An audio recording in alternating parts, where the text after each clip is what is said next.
dia, queridos alunos, bom dia, queridos professores, né? É uma satisfação enorme estar com vocês para essa jornada de hoje. O nosso bom dia aí para Barreiras do Piauí. Deixa eu ver aqui, né, de perto aqui, quais são as turmas que estão. Olha, Lagoinha, Betânia do Piauí, Campinas, Cristino Castro, Coronel José Dias, Fartura, enfim, né, são muitas turmas. O nosso bom dia a todos vocês. E hoje nós já estamos até um pouquinho, né? Com o tempo avançado um pouquinho. Vamos conversar um pouquinho aqui com vocês, né? Tá? Respeito de quê? Informação de natureza, social, ambiental e a dimensão contábil financeira. Tá? Olha aí, né? É o nosso objeto de conhecimento e o nosso objetivo é descrever e capacitar para a elaboração dos demonstrativos de natureza social e ambiental e compreender a relevância desses demonstrativos, né, e a tendência do mercado. Ok? Como competência que a gente espera ao final da aula é compreender a necessidade de os demonstrativos de natureza social e ambiental associarem-se aos demonstrativos contábeis. Então, vai ter muita coisa. E saber a elaboração do balanço social e a NBC T15, que é uma norma brasileira de contabilidade, e conhecer o relato integrado também, e o instrumento que está sendo construído pelo mercado. E compreender e refletir sobre a necessidade de indicadores que permitam analisar a micro, pequena empresa, até porque as grandes empresas já têm alguma coisa. Então, vamos compreender também como inserir as micro e pequena empresas nesse contexto. Na aula passada, nós deixamos aí algumas questões com vocês, não deixamos? Deixamos aí algumas questões aí com vocês, que era assim, para fazer um comentário, comente qual deve ser a abrangência das campanhas, posturas, práticas, éticas, em relação ao tempo, as áreas interna, ambiente, níveis hierárquicos, a cadeia de produtos. E pedir uma explicação. Bom, eu creio que vocês já todos fizeram. Vamos só conferir, então, o nosso gabarito? Então, olha aí. Nosso gabarito está aí. Né?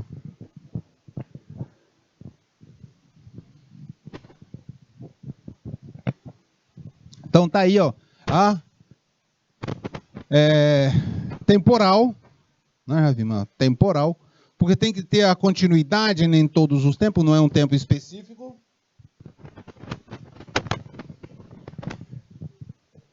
Então, diversas áreas da empresa, então tem que envolver todas as outras, não é se limitar somente a um setor, também todos os níveis hierárquicos, do dono até o mais simples operário, e todos os níveis da cadeia de produção. E aí se inclui todos os níveis da cadeia de produção, inclui-se, olha aqui, fornecedores e também os canais de distribuição também.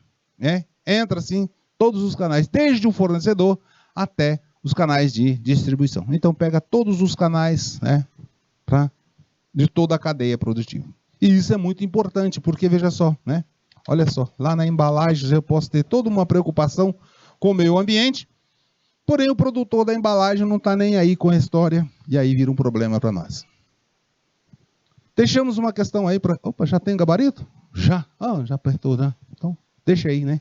Então aí, desenvolvimento de um código de ética, um código de conduta deve considerar qual dos seguintes aspectos, Missão, valores da empresa, objetivos empresariais, legislação e diferenças individuais, todas elas estão corretas, Então também já está apressado aqui de novo.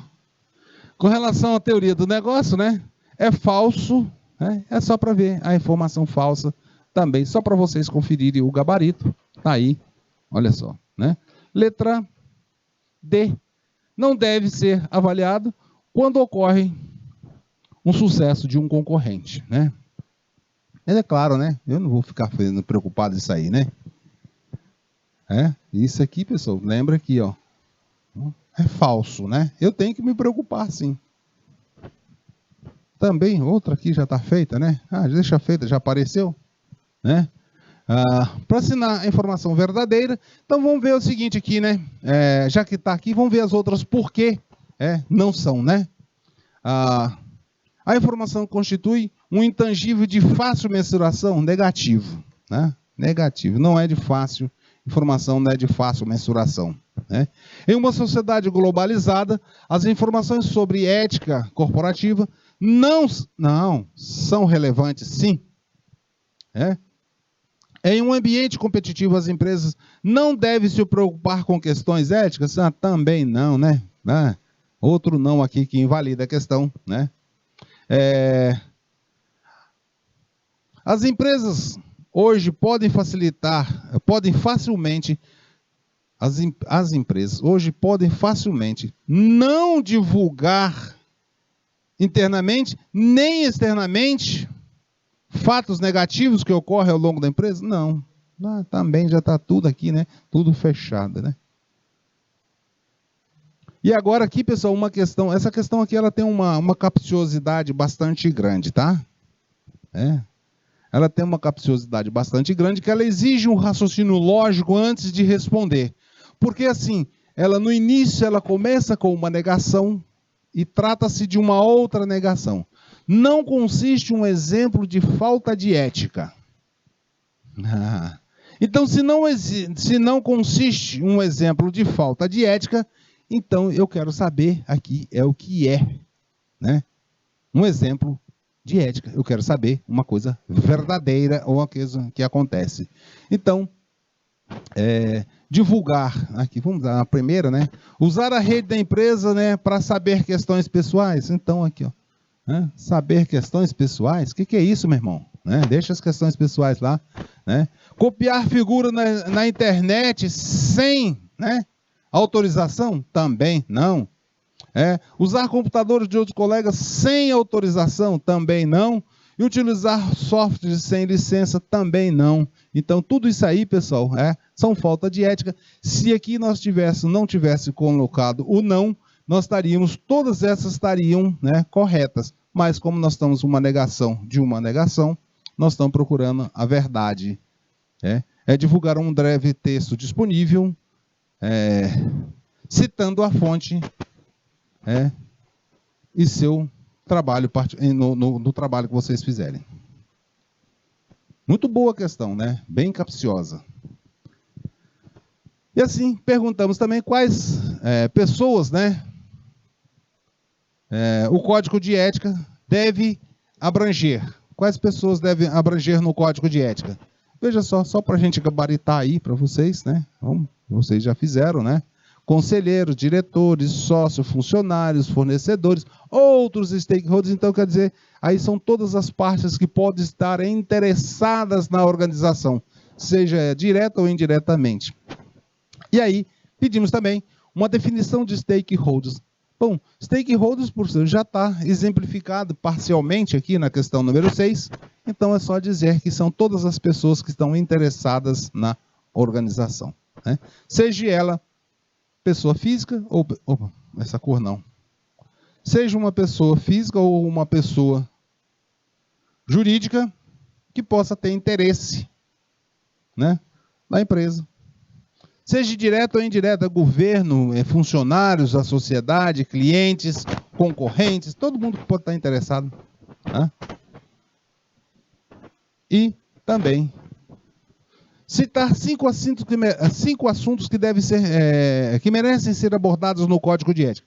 Na verdade, assim, pessoal, são vários os assuntos, são muitos diversos. Aí está pedindo só 5 e aqui a gente vai colocar um rol para vocês, Vamos colocar aqui um rol de vários aqui, ó. Cumprimento de leis, pagamento de tributos, uso de ativos, conflito de interesse, política de negociação, processos judiciais, arbitragem, delator, prevenção de fraudes, pagamentos e recebimentos questionados, ou seja, os brindes, doações, atividade política, direito à privacidade, nepotismo, meio ambiente.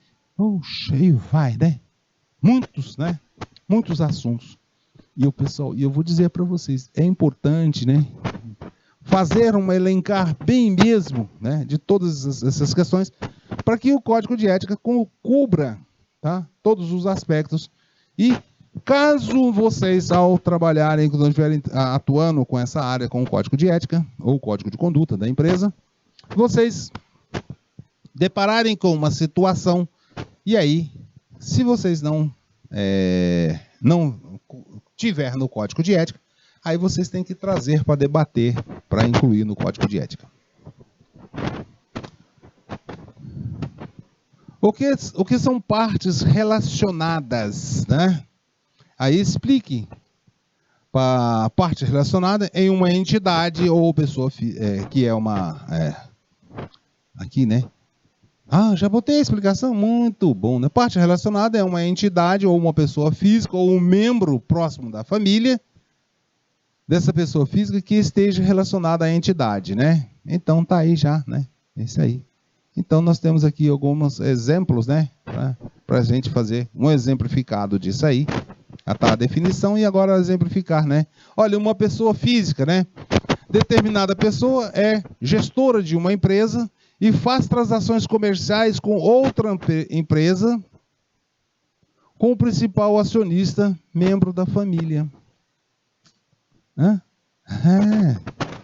Ou então uma pessoa jurídica que tem 55% das ações ou o controle da empresa B. Isso aí são partes relacionadas. Imagina, A e B vão negociar. Não, toda uma é dona da outra. Certo? Bom, explica uma situação em que o gestor tem conflito de interesse. Vamos dar conflito de interesse, então, para vocês aí. Um sócio possui um investimento na empresa concorrente.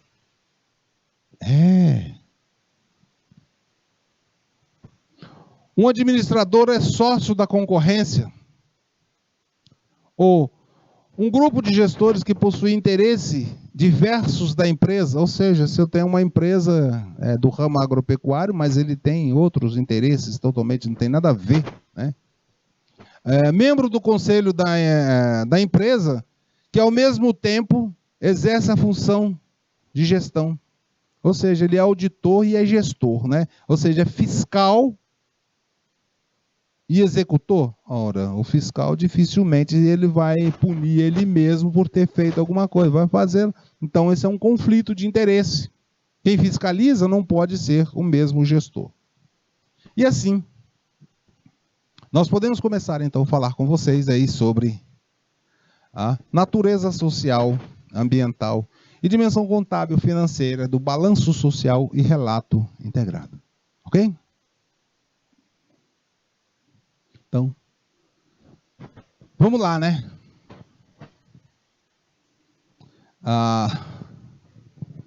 Veja só, ao longo do tempo, né? Essas questões de ambientais, climáticas, sociais, tudo vem evoluindo e vem ampliando a necessidade de que as empresas coloquem lá nos seus demonstrativos, como é que ela trata essas questões, tanto de natureza social como de natureza social. E isso, as empresas já têm os seus demonstrativos financeiros, que são os dados contábeis financeiros, já tem lá balanço, demonstrativo de resultado do exercício, né? Mutação de patrimonial, e tem lá várias informações, tudo de ordem contábil financeira. Mas essa parte de natureza social e ambiental, agora como é que eu faço isso para colocar?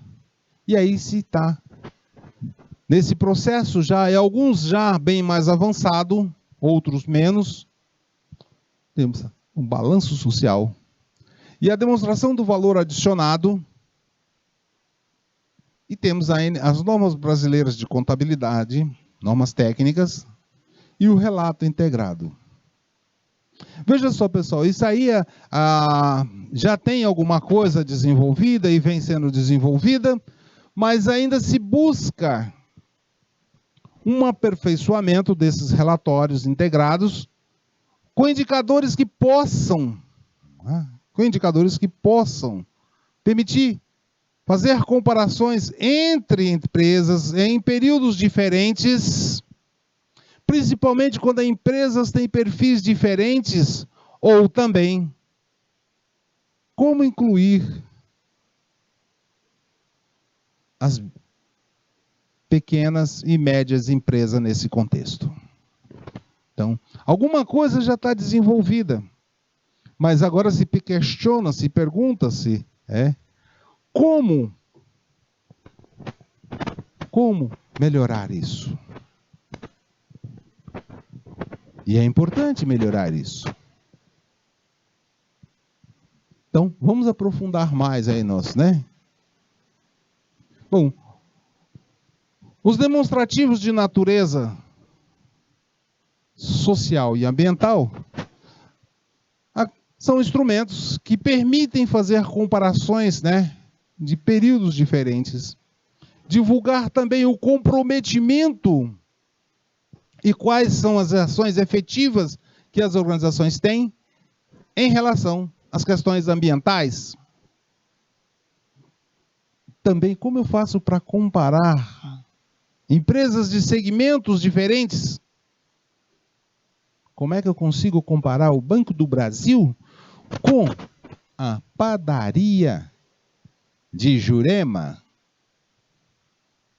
É difícil, não é? Não, mas aí nós precisamos ter como trazer esses instrumentos. Como é que eu consigo comparar aí a Petrobras com o nosso agricultor, né, o horticultor aqui do município de Curral Novo? E aí também se busca dar mais transparência à instituição, para exatamente saber o que ela faz, né? Não adianta ter só aquela capa marqueteira que diz que a empresa não sei o que não sei o que tal, e ela é um sucesso e ela é muito boa. Não, não adianta ter só essa capa. É preciso ver também, né? Há um tempo atrás, aí nós tínhamos, né, construtoras, né, mineradoras que eram bam, e pá, né, tava o quê? Né? Lá nas barragens em Minas Gerais, estourou no estrago e tudo mais. Não tinha transparência, ela tinha mais a propaganda, mas por trás estava, né? E também a questão da prestação de contas. Mas a prestação de contas não ser somente aos acionistas, mas também para com os funcionários, também com os terceirizados, com os fornecedores, parceiros, governo e a comunidade, entre outros. É claro que essa prestação de contas, ela envolve aí, né, diferentes formas de apresentar, porque eu não vou estar passando, né, para, por exemplo, assim, detalhes específicos, né, bem técnicos para... tem para cada tipo de parte interessada, eu tenho uma forma de apresentar os dados.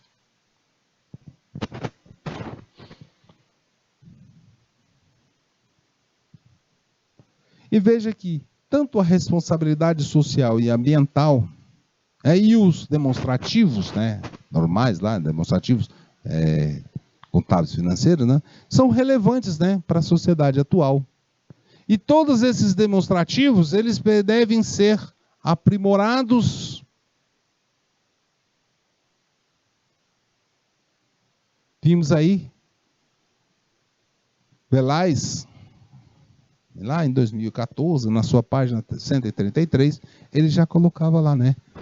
O movimento de responsabilidade social das empresas, ou seja, o SER, se desenvolveu fortemente durante as últimas décadas. As normas de qualidade integram agora os aspectos sociais e ambientais dos processos de produção e gestão. Não tem mais qualidade sem responsabilidade. Então, pessoal, de que adianta eu dizer que meu produto ele é altamente, não sei o que, eficaz, que ele é bom e é de altamente qualidade e tudo mais, mas para me produzir esse material eu faço um estrago enorme na natureza, lá na extração da matéria-prima. Então, não há qualidade sem responsabilidade. Então, nós temos que ter responsabilidade. Eu não sei se vocês assistiram um filme chamado Diamantes de Sangue.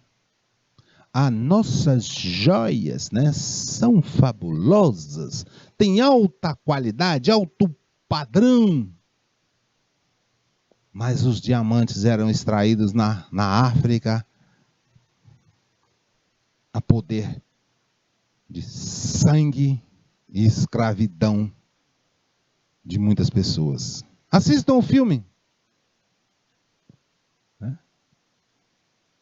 Vamos ver aqui um breve histórico do balanço social, então, para a gente conhecer.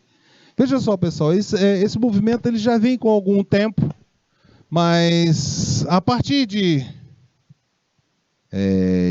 da década de 60, né, e 70, né, conforme lá, Torres de 2021 dividiu em três fases, né, o desenvolvimento do balanço social. Na primeira fase lá, que originou a questão do balanço social, lá na década de 60 e 70, veja que já tem algum tempo, né? Já tem 40, já tem uma temporada boa na década de 60, aí chegando aos 60 anos já. Aí nos anos 80, houve um fortalecimento dessa questão, já começando a dar uma certa preocupação, porque o mercado também estava começando a preocupar, e muitas coisas acontecendo, né? Deteriorando os ambientes, e as questões estão tornando-se mais relevantes. E a partir dos anos 90, temos aí uma consolidação da responsabilidade social das empresas e do balanço social do Brasil. Porque aí, pessoal, agora começa também o mercado internacional estabelecer alguns critérios para classificar o país. E pasmem, né, para você, né, tem algum país, né, que ao colocar um carimbo, um selo que o outro país, né, tá lá, não tem selo, não tem respeito às questões ambientais, né, não aceita a compra dos produtos. Acaba tendo uma barreira, né, no comércio. Lá na década de 60, veja, em 65, teve a Carta de Princípios, né? A Carta de Princípios de Dirigentes Cristãos, né? Já em 71, na Alemanha, né, uma companhia alemã, a STAG, produziu uma espécie de relatório, ou seja, um balanço social, né, das suas atividades. 72, a Singer, lá na França, né, foi considerado o primeiro balanço social. Foi considerado o primeiro balanço social da história. 77, a Associação de Dirigentes Cristãos, né, do Brasil realizou um encontro, o segundo encontro de dirigentes de empresas, tendo como tema central o balanço social.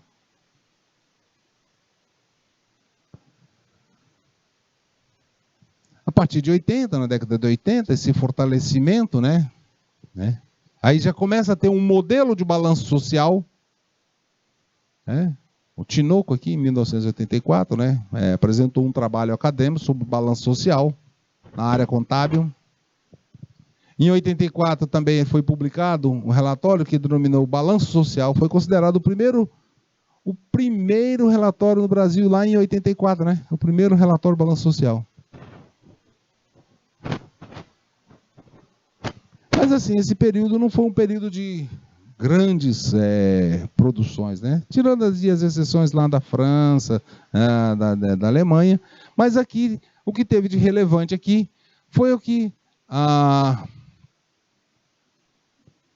necessidade, a exigências de demonstração dos valores adicionais, né? Do valor adicionado. Pessoal, e aí o que é o valor adicionado? Imagina só, você tem um produto, vamos pegar aqui um produto para vocês, né? Vamos pegar aqui um produto. Vou pegar aqui o seguinte, olha. Eu tenho aqui o trigo. Eu tenho a farinha. né? E tem lá na frente, nós vamos ter nosso pão. Não tem? Tem o trigo, a farinha e o pão. Não tem? Veja só. Se eu atribuir um valor para o pão, 10. E se eu atribuir um valor para a farinha, de 8. E um valor para o trigo, de 5. O valor adicionado é o quanto, né, é aplicado para se ter um novo produto.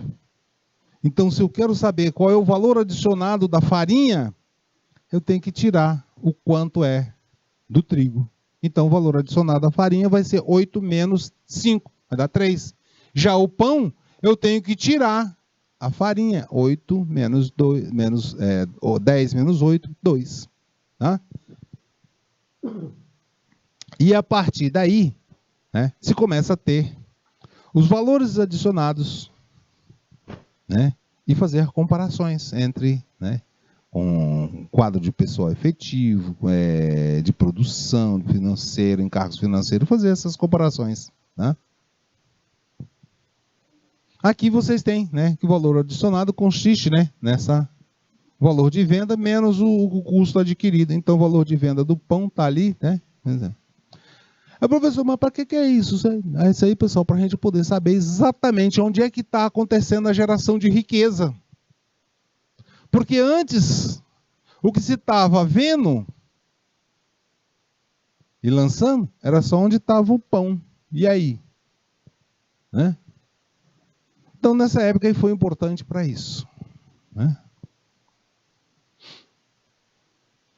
Mas aí, nos anos 90, também começaram algumas empresas a adotar algumas ações, né, relacionadas à filantropia e assistência social. E esses balanços sociais que foram iniciados para apresentar, né, passa a ser realizado como um instrumento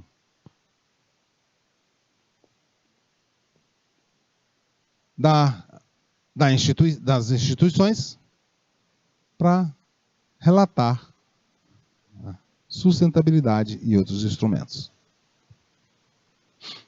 Então, nesse aspecto, também inicia-se um processo de conscientização das equipes de marketing e que cada vez exige mais das empresas uma postura ética. Então, aquelas equipes de marketing que estavam colocando lá nos seus produtos, dietético e tal, mas não colocava a informação de qual é a real quantidade de açúcar. E aí, tendo problema lá com as pessoas lá no... Né? Tendo problema lá com as pessoas lá, né?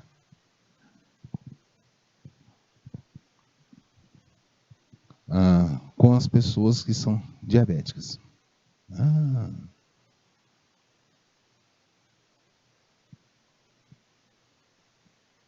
Ok? Então, se aí começa a ter movimentos, né? O Everett de Souza, o nosso Betinho, né? E também o IBASA, o Instituto de Análise Social, começou a destacar, né? Dar destaque e enfatizar que as empresas precisam ser transparentes e dar importância para a questão do balanço social, e começa-se a ter um modelo único de uma forma bastante simples, né? E aí se cria um modelo de balanço social e instituído um selo balanço social. Se iniciou, mas a coisa não foi para frente. Em 2008, né, se acabou com essa história do selo. Não prosperou a história do selo. Então, agora nós vamos poder avançar um pouquinho mais a respeito da nossa DVA. Nós já tivemos uma pequena encenação a respeito. Então, agora vamos aprofundar mais, né? Veja só.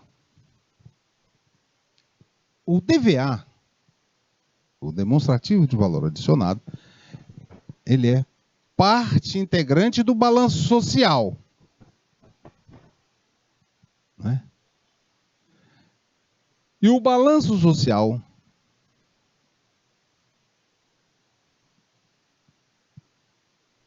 passou a ser obrigatório, né? O balanço social tornou-se obrigatório a partir da Lei 11.638 de 2007. Então, o balanço social... Vamos pegar aqui, boa, já pegou fora aqui. O balanço social passou a ser obrigatório conforme a Lei 11.638. Mas pasmem uma coisa, pessoal. A DVA não. Professor, não estou entendendo esse negócio. O balanço social é obrigatório, mas a DVA, que é parte do balanço social, não é? É, pasmem, mas é isso mesmo, né?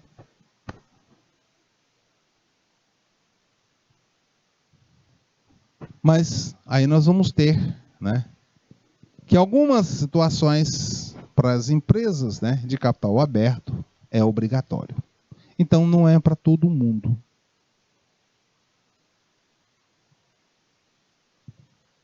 Então o DVA ficou sendo obrigatório apenas para as companhias abertas. Pessoal, companhias abertas são aquelas empresas que tem lá no finalzinho delas chamada assim, ó, SA, e que negocia suas ações em bolsa de valores, né? E coloca lá no mercado. Mas aí nós vamos ter o nosso DVA normatizado na NBC-TG, quer dizer, normas brasileiras, né, de contabilidade, técnica geral, que regulamenta como é que se faz aí, né? Então, na NBC, né, TG, quando se trata da DVA, e aí está fundamentado em conceitos macroeconômicos, e que busca também apresentar a parcela de contribuição que a entidade tem na transformação de produtos para a formação do IPI. Então aqui, pessoal, olha só a importância disso, olha. Parcela de contribuição da entidade na formação do PIB.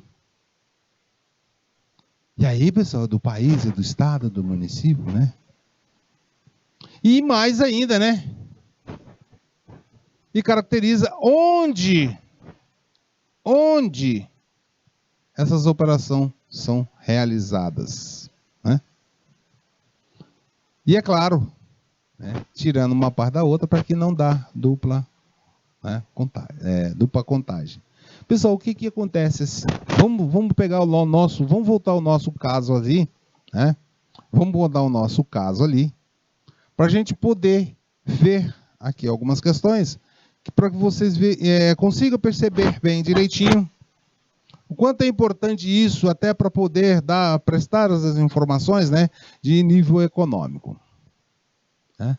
Vamos botar aqui novamente o nosso trigo. Normalmente, a nossa farinha. Aqui, pessoal, é farinha de trigo, tá? E o nosso pão, tá? Vamos ver o seguinte aqui. Assim como informação bastante genérica, a gente sabe assim, que grande parte do trigo brasileiro é produzido na região sul, lá no Paraná. Nós temos também que aqui o nosso vizinho, nosso Ceará, tem fábricas produtoras de farinha de trigo. E o nosso pão é produzido aqui no PI. Né? Nosso pão. Nós também falamos com vocês a respeito de que o trigo lá teria lá um valor de 5. Falamos também que a farinha teria um valor de 8 e falamos também que o pão teria um valor de 10. Não falamos? Se eu fosse computar, como veio há um tempo atrás, né, pelo valor do produto final, E aí, pessoal, né? Nós teríamos aqui que o nosso PIB estaria ele todo no Piauí. Mas não é assim. Então, com essa técnica do demonstrativo de valor adicionado, nós vamos ter para poder fazer essa análise do PIB, nós precisamos fazer aqui 10 menos a farinha, 8, nós vamos ter que o nosso PIB aqui é apenas de 8. Tem que botar o resultado, né, meu irmão? Coloca o resultado aí, professor. Vamos voltar aqui. Cadê? Pronto, aqui. E aí nós vamos ter que o nosso PIB aqui vai ser apenas de 2, não é isso? Então, o nosso PIB, né, que está relacionado com o DVA, é o nosso DVA, que vai compor o nosso PIB do Piauí. 2 só. Aí lá no Ceará, né? No Ceará é menos 5, e vai dar 3. E lá no Paraná, aqui é o 5 mesmo direto. E isso, pessoal, com essa técnica agora, é possível agora começar a saber quem é que realmente está mais contribuindo para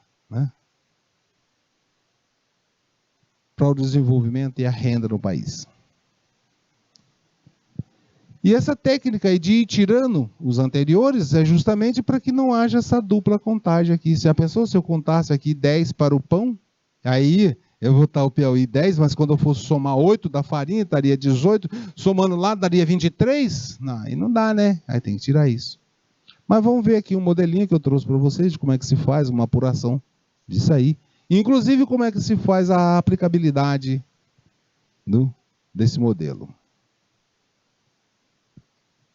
E aí, nesse modelo, pessoal, né, de DVA, né, nós vamos ter possibilidade de quanto está sendo destinado para impostos, taxa, contribuição, remuneração de capital do terceiro, pessoal, remuneração de capitais próprios e outros também mais. Veja só, aqui eu coloquei um exemplo de 2013, né, exemplo fictício, tá, pessoal? Tem aqui uma instituição que tem receitas, eu vou botar de receita verdinha, que tem receitas de 56 mil. Essas receitas decorrem 6 mil de vendas de produtos, mercadorias e outras rendas. Para que ela produzisse aqueles 56 mil, ela utilizou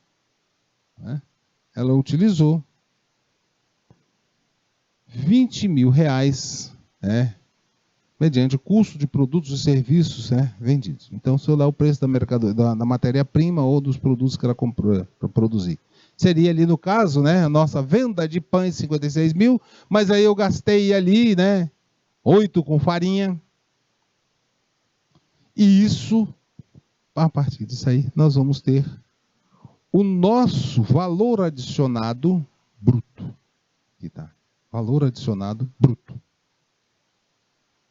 No caso das empresas, elas utilizam máquinas, equipamentos, prédios, Então, nós temos aqui que tirar esse custo de depreciação ou o custo de que está as máquinas e equipamentos se desgastando, ficando cada vez mais velhas e tudo mais. Então, nós vamos tirar aqui as depreciações, exaustões e tudo mais, amortizações.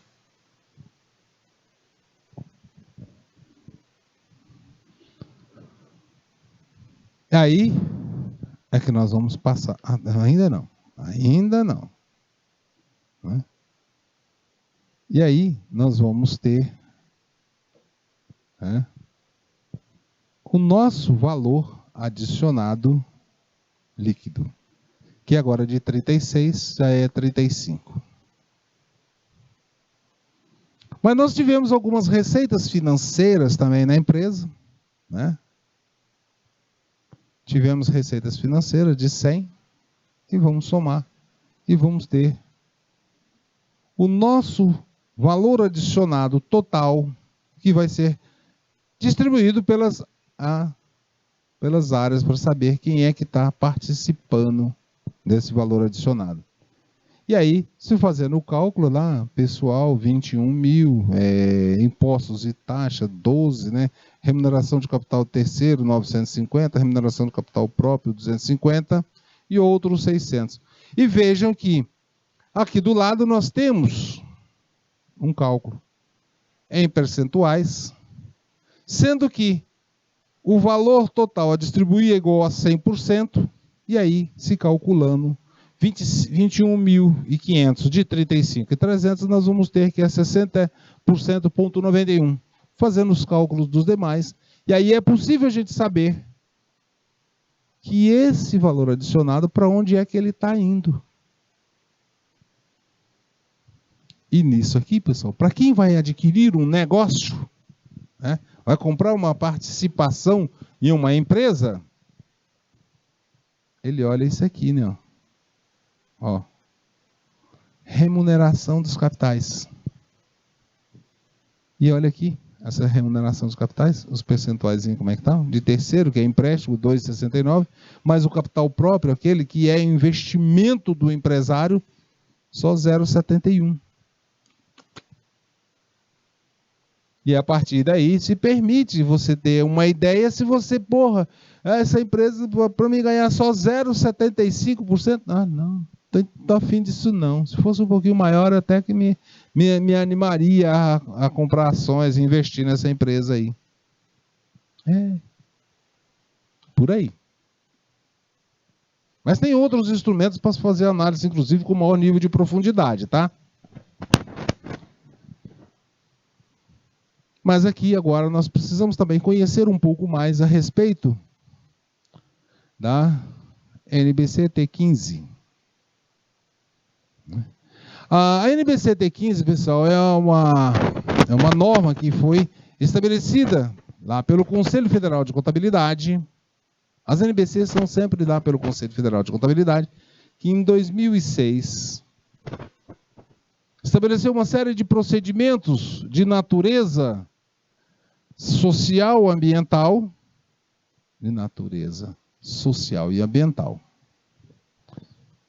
E essa norma, né, tem como objetivo proporcionar uma forma que a sociedade, para demonstrar a responsabilidade social das empresas. E esse conteúdo está dividido em 4 tópicos, né? O conteúdo dessa NBC está dividido em 4 tópicos, né?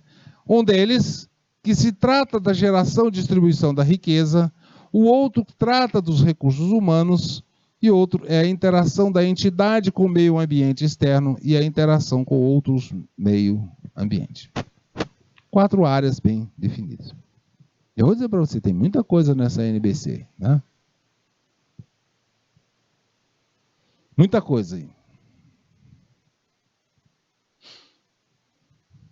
Mas pasme, né? Nós estamos falando aqui de uma norma que acaba sendo tornada assim relevante porque trata-se, né, de possibilitar análise, né, da geração e distribuição da riqueza, dos recursos humanos, da interação da entidade com o meio ambiente, da interação, né, com o meio ambiente ou com o ambiente externo também. Mas pasmem, né? Até então, essa norma não é obrigatório para as empresas. Professor, mas de que adianta eu ter uma norma que não é obrigatória, né? Mas elas trazem alguns aspectos bastante relevantes, que serve como indicadores para facilitar um pouquinho aí, né? As análises tanto de contadores como auditores.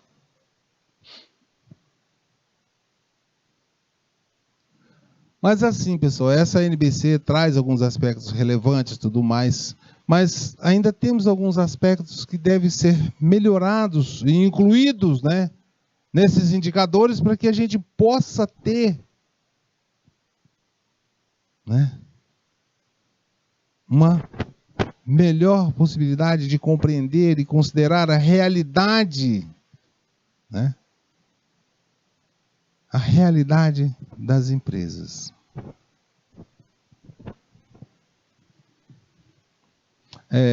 Vamos botar aqui um exemplozinho, né? Temos uma empresa, né, que faz, né, afirma, né? Ela afirma total investimento com saúde, com educação. Mas aí eu tenho uma empresa de grande porte e tenho uma empresa de pequeno porte, né? Como é que eu comparo? Pessoal, imagina só, né? Vamos pegar aí o Banco do Brasil e a Petrobras, que faz investimentos em educação, em saúde, em esporte de seus funcionários. E eles têm lá um valor, né? Um valor bastante alto para isso. Vamos dizer, lá na Petrobras e tudo mais, tal, vamos supor que eles tenham lá, né, 500 mil, né, que é investido em saúde, educação, tanto Petrobras quanto Brasil. Pô, a empresa, a padaria aqui, professor, não fatura nem 100 mil. E lá eles estão... Como é que eu comparo isso? Mas a gente vai conversar um pouquinho mais a respeito disso na próxima aula, tá? E rapidinho a gente está de volta.